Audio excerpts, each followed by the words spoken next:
भाइयों बहनों नमस्कार। All India anganwadi news channel में आपका स्वागत है। चैनल से जुड़ने के लिए नीचे दिख रहे रेड कलर के सब्सक्राइब बटन पर आपको सबसे पहले क्लिक करना है। फिर साइड में एक नोटिफिकेशन बेल यानी घंटी बन के आएगी, उस पर जब आप दबाएंगे तो 3 घंटी आपको दिखेंगी, जिनमें सबसे ऊपर आल वाली घंटी आप लोगों को दबा लेनी है। आंगनबाड़ी बहनों, आज दोपहर की सच्ची खबरों में आप सभी का स्वागत है। अन्य खबरों की तरफ बढ़ने से पहले आपको एक ऐसी खबर देना चाहते हैं जिससे आप लोगों का ज्यादातर तो लेना देना नहीं है, लेकिन इससे जानकारी बहुत ही बढ़िया आपको आज मिलेगी। सबसे पहले तो बता दें, हम बात करते हैं गवर्नमेंट ऑफ यूपी की, यानी उत्तर प्रदेश सरकार की। उन्होंने प्रदेश का पहला डाटा सेंटर बनकर के तैयार किया है, उसके बारे में जानकारी ट्विटर से मुख्यमंत्री योगी आदित्यनाथ ने जो है साझा की है। आइए देखते हैं ये पहला जो डाटा सेंटर है प्रदेश का यानी उत्तर प्रदेश का, वो कैसा है और इससे क्या होगा।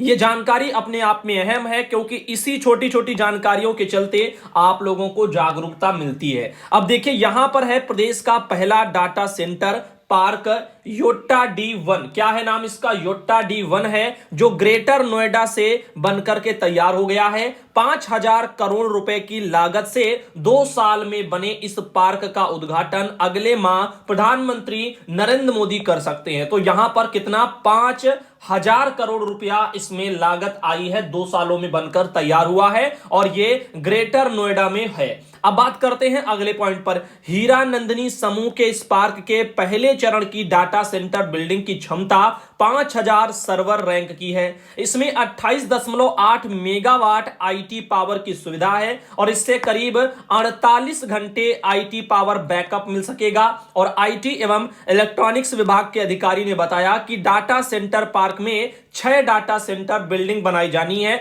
इसके बाद यहां क्षमता 30,000 सर्वर रैंक की होगी। वहीं समूह के चेयरमैन निरंजन हीरानंदन जो है नंदानी, इनका कहना है कि अगस्त 2020 में यूपी सरकार से डाटा सेंटर के लिए बात हुई थी और अक्टूबर 2020 में जमीन आवंटित हो गई और दिसंबर 2020 में परियोजना का शिलान्यास हुआ और मार्च 2021 में निर्माण कार्य शुरू हुआ और अब अगस्त माह में इसका उद्घाटन भी होगा। और उद्घाटन करने आपके प्रधानमंत्री जी आ सकते हैं अगस्त महीने में। तो आने वाले महीने में हो सकता है इसका जल्दी उद्घाटन हो जाए। प्रदेश का पहला डाटा सेंटर पार्क बनकर के तैयार हुआ है और ये 5,000 करोड़ रुपए की लागत से बना है। अब जो भी होगा इससे जुड़ा हुआ वो उसी टाइम पर जानकारियां मिलेंगी। इधर बात करते हैं, अगली जानकारी पर आते हैं। ममता बहन आती हैं हरिद्वार से और यहां पर जो है आपके हरिद्वार में निदेशालय से जो है एक देहरादून से के लेटर जारी हुआ है 27 जुलाई को। और इस जारी आदेश में उत्तराखंड में समस्त जिला कार्यक्रम अधिकारी, समस्त बाल विकास परियोजना अधिकारी और महिला सशक्तिकरण और बाल विकास विभाग उत्तराखंड को एक ये लेटर भेजा गया है कि पोषण ट्रैकर मोबाइल ऐप में समस्त वर्ग के लाभार्थियों का आधार सीडिंग करने के विषय। तो अभी तक आप यूपी में देख रहे थे आधार सीडिंग वाला जो काम था उस पर जोर दिया जा रहा था, लेकिन अब उत्तराखंड में भी इसका सरकारी आदेश आ चुका है। अब उत्तराखंड की बहनें भी पोषण ट्रैकर पर लाभार्थियों को वेरीफाई करती जो है नजर आएंगी। तो यहां पर आप देख रहे हैं और यूपी में इस मामले में तो कई ताबड़तोड़ कार्रवाइयां हुई हैं। हजारों की संख्या में जो है कारण बताओ नोटिस तक जारी हो चुके हैं। अब देखिए, इसमें लिखा है यहां पर कि भारत जो है सरकार के पत्र संख्या दिया हुआ है 19 जुलाई का, जिसका संदर्भ ग्रहण करने का कष्ट करें, जिसमें अवगत कराया गया है कि 31 अगस्त तक, कब तक? 31 अगस्त 2022 तक समस्त आंगनबाड़ी केंद्रों में पंजीकृत समस्त वर्ग के लाभार्थी महिलाएं जो भी हैं आपके, वो सब समस्त आंकड़े और आधार सीडिंग पोषण ट्रैकर मोबाइल ऐप में अनिवार्य रूप से दर्ज कराए जाएं। और पोषण ट्रैकर ऐप में दर्ज जो भी सीडिंग है लाभार्थियों की संख्या के आधार पर ही भारत सरकार के द्वारा बजट आवंटन किया जाएगा। अब पोषाहार वाला, अब इनका कहना है अधीनस्थ समस्त आंगनबाड़ी कार्यकर्ताओं को 31 अगस्त से पूर्व समस्त वर्ग के लाभार्थियों का आधार जो है नामांकन, उसका आधार में वो दर्ज मोबाइल पर ओटीपी के माध्यम से सत्यापन करके आधार सीडिंग करवाएं। और भारत सरकार के द्वारा पोषण ट्रैकर मोबाइल ऐप में आधार सीडिंग लाभार्थियों को ही पोषाहार दिया जाएगा और 31 अगस्त से पूर्व समस्त लाभार्थियों का पोषण ट्रैकर मोबाइल ऐप में आधार सीडिंग करवाना सुनिश्चित करें। साथ ही लाभार्थियों का आधार सीडिंग नहीं होने पर उन्हें भारत सरकार के द्वारा पोषाहार का लाभ नहीं दिया जाएगा, जिसकी समस्त जिम्मेदारी किसकी होगी? आपकी होगी। तो आप देखिएगा इस तरह से अब उत्तराखंड में भी बोल रहे हैं कि यहां पर 31 अगस्त तक जो है आप लोग पूरा कार्य इसको कर लो।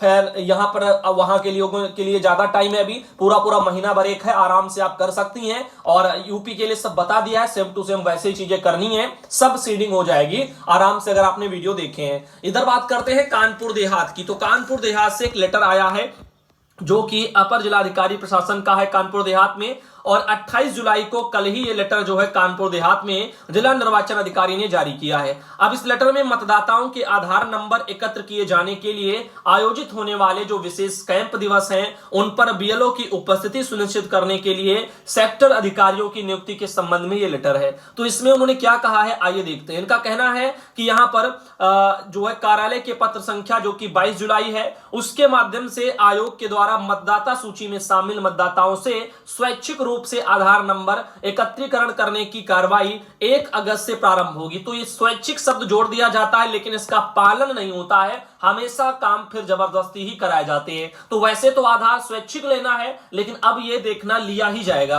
अब देखिए, मुख्य निर्वाचन अधिकारी उत्तर प्रदेश लखनऊ के निर्देशानुसार शुभारंभ की दिनांक 1 अगस्त और विशेष कैंप दिवस दिनांक 7 अगस्त रविवार, दिनांक 21 जो है यहाँ पर अगस्त जो कि आप देख रहे हैं और रविवार, और 4 जो है यहाँ पर जो है आप लोगों का सितंबर रविवार। इस तरह से बीएलओ अपने अपने मतदेय स्थलों पर उपस्थित रह करके मतदाताओं से फॉर्म जो 6 का बी है उसको प्राप्त करेंगे और मतदेय स्थल पर बीएलओ की उपस्थिति का सतत पर्यवेक्षण करते हुए यहां पर निर्देश किया जाता है कि 1 अगस्त 2022 को भी बीएलओ बूथ पर उपस्थित रहेंगे। अतः आपको निर्देशित किया जाता है कि उक्त कार्यक्रम के शुभारंभ की दिनांक 1 अगस्त सोमवार एवं विशेष कैंप दिवस 7 अगस्त रविवार, दिनांक 21 अगस्त रविवार और 4 जो सितंबर रविवार, इसको मतदेय स्थल पर बीएलओ की उपस्थिति सुनिश्चित करने के लिए अपने तहसील के अंतर्गत कार्यरत जो खंड विकास अधिकारी हैं, तहसीलदार हैं, नायब तहसीलदार हैं, खंड शिक्षा अधिकारी हैं और बाल विकास परियोजना अधिकारी हैं, इनकी सेक्टरवार नियुक्ति करके एक सेक्टर प्लान तैयार कर लो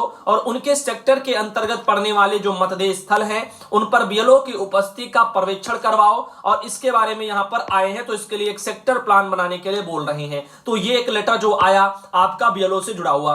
वहीं पर आपको हम एक अगला भी आदेश दिखाना चाहेंगे कानपुर देहात से जिला निर्वाचन अधिकारी का, इन्हीं का लेटर और कल का ही लेटर 28 जुलाई का ही, लेकिन यह है फर्नीचर वगैरह से जुड़ा हुआ। लिखा है मतदाताओं के आधार नंबर एकत्र किए जाने के लिए आयोजित होने वाले विशेष कैंप दिवसों पर संबंधित विद्यालयों को खोलने और बीएलओ तथा जन सामान्य के बैठक के लिए पर्याप्त फर्नीचर आदि की व्यवस्था कराने के संबंध में। अब यहां पर आप देख सकते हो, यहां पर लिखा गया है कि मुख्य निर्वाचन अधिकारी महोदय उनके द्वारा यही सब जो भी मैंने आपको बताया उस सब के बारे में तो नीचे वाला आपको बताते हैं। अतः आपको निर्देशित किया जाता है कि उक्त कार्यक्रम के शुभारंभ की जो दिनांक है वो 1 अगस्त सोमवार है और विशेष कैंप जो है यहां पर दिवस दिनांक 7 अगस्त रविवार, 21 अगस्त जो है रविवार और 4 सितंबर रविवार। इसको मतदेय स्थलों से संबंधित जो विद्यालय हैं उनको खोलने और बीएलओ तथा जन सामान्य के बैठने के लिए पर्याप्त फर्नीचर आदि की व्यवस्था करने के लिए संबंधित को कड़ाई से निर्देश करना सुनिश्चित करें और इसके बारे में बोल रहे हैं। तो भैया वहां पर व्यवस्थाएं भी होंगी, ये ध्यान रखना। इसका भी ऑर्डर है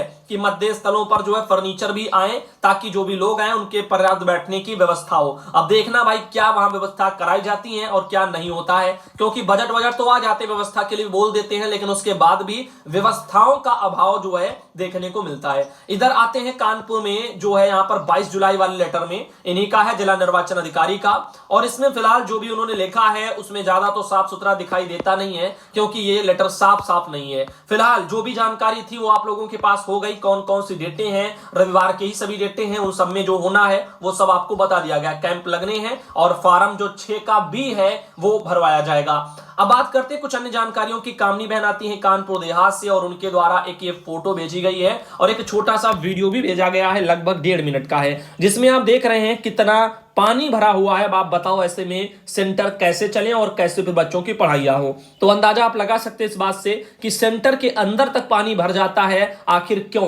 क्या नालियों का उचित प्रबंधन नहीं किया जाता है? तो जो भी चीजें हैं ये कहीं ना कहीं अपने आप में एक कमियों को दर्शाती हैं। विद्यालय के अंदर पानी का जाना यानी कि वहां पर जो आसपास क्षेत्रों में नालियों का ढंग से ना होना और गांव से जो है पानी का जो बहाव है वो सही तरह से ना निकालना। अरे आज से 4000 वर्ष पहले भी ये सब व्यवस्थाएं इससे बेटर थी। पानियों के निकास के लिए उचित व्यवस्थाएं थी, लेकिन आज के भी दौर में 2022 में भी आप देख रहे हैं कि गांव से पानी तक नहीं निकल पाता है। इस विद्यालयों के अंदर, कमरों के अंदर लबालब पानी भरा हुआ है, आप यहाँ पे देख सकते हैं। तो इसलिए अभी हम लोगों ने कितनी तरक्की की है, तो ये आप यहाँ पे देख सकते हो हमारे विश्व गुरु की कुछ तस्वीरें। तो फिलहाल के लिए ये भोगनीपुर कानपुर देहात में 28 जुलाई का बहनों ने कल का एक ये फोटो भेजा हुआ है। आप देख रहे हैं पानी कितना ज्यादा चारों तरफ पीछे भी भरा हुआ है। अब ये भरेगा तभी जब इसका निकास ढंग से पानी का नहीं होगा, तभी भरेगा, वरना कोई दिक्कत की बात नहीं है। नालियां, अब बताओ, अगर सड़क के ऊपर नालियां बहेंगी, सड़क से ऊपर ऊंचाई पर रहेंगी, तो पानी तो सड़क के ऊपर से ही तो जाएगा। अब नालियां जितनी नीचे होंगी, बढ़िया होंगी और साफ सुथरी रहेंगी, उतना पानी अच्छे तरीके से बह जाएगा। अब उनकी व्यवस्थाएं तो जो है होती नहीं है, तो इसीलिए यहां पर ये जल भराव की समस्याएं देखने को मिलती हैं। अब जल भराव से कई संकट पैदा होते हैं। एक तो बीमारियां भी पनपती हैं, मच्छर पनपते हैं, और उसके अलावा जो है यहाँ पर यातायात पर भी बाधित होती है, और तमाम बिल्डिंगें भी कमजोर होती हैं। जैसे सरकारी भवन, ये भी सब कमजोर होंगे, या किसी के भी घर होंगे वो सब कमजोर होंगे जहां पानी भरेगा। एक तो ये समस्याएं हो जाएंगी। इस तरह से कई सारी समस्याएं हैं जल भराव से। अब मान लो सेंटर पर बच्चे कहां बैठ करके पढ़ेंगे, वो चीजें हैं, कार्यालय ऐसे में बंद हो जाएंगे, तो बहुत सारी चीजें जो इससे जो दिक्कत होती हैं। अब ये सब आपको सोचना चाहिए। सूरजकली बहनें रायबरेली से आती हैं और उनके वहां से उन्होंने फोटो भेजी थी। कुछ और भी बहनें हैं, जैसे कि एक आती है सुधा सिद्धार्थ नगर से, उन्होंने भी फोटो भेजी है। और ये आती है सरोज सिंह गाजियाबाद से, वहां से उन्होंने फोटो भेजी है। और ये आती है मुन्नी शाहजहांपुर से, उनके द्वारा फोटो भेजी गई है। तो इस तरह की जो आप देख रहे हैं, ये जो कुर्सियां हैं और मेज हैं, वो काफी जगह जो है बहनों को मिली हैं और काफी जगह भी नहीं मिली हैं। फिलहाल ये देखिएगा सुखदेव जो है, जो महाराजगंज से आती हैं। और इनके अलावा जो है आज का जो वीडियो है दोपहर का, उसको हम यहीं तक रखेंगे और आप सबको आज शाम की खबरों में मिलेंगे। फिलहाल के लिए यह वीडियो आपको